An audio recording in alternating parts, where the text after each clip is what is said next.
So how can people invest? Well, with me to take us through some of the technical aspects of the market is Russell Thornton, who's Head of Trading Strategy at IRESS. Russell, what are some of the latest connectivity developments to a market like this? I guess the first thing that we've done within IRESS is to integrate the IPSX pricing data into our central data feeds. This means that all prices will be disseminated to all of the IRESS trading services.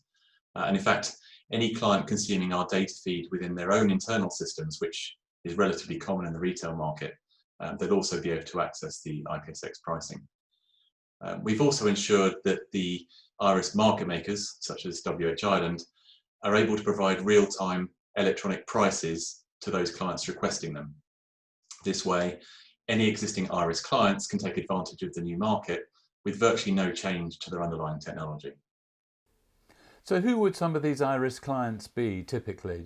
Just give us a broad outlook of who they are and where they are. On the network, there are around 60 retail brokers and around 28 market makers.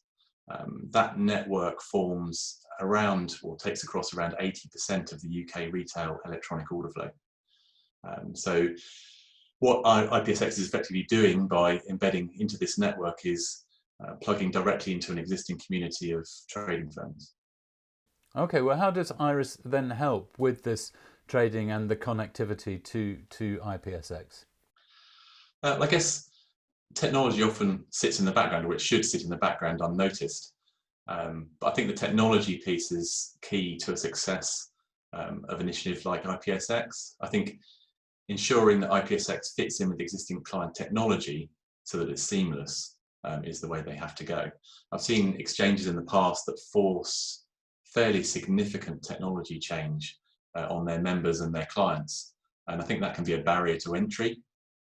So by embedding IPSX into the IRESS network with around 80% of that retail flow coming across it, what IPSX is doing is plugging directly into an existing community of trading firms. So there is no barrier to entry as far as technology is concerned. And of course, one of the fundamentals of a market like this is security and the trust in the technology. What level of that is this IPSX? It's been running for a very long time under IRESS. There is a huge amount of security around it. Not everybody can get access to it. There's a lot of security and conformance testing that goes on for those member firms to get access to that network. But once they're on there, that community works in a very good way. So allowing the retail brokers and wealth managers on that network to submit their electronic quote requests to all of the market makers. The market makers providing those prices back, so there's competition for the pricing there, which is good for the end investor. Means that in the end, the retail investor getting access to IPSX gets the best pricing that they can possibly get. Looking ahead, what do you think the future of market trading is going to look like? It's a very broad question with a lot of long answers. We can talk about multidisciplinary trading teams, data science, and various other things, but we'll skip all of that.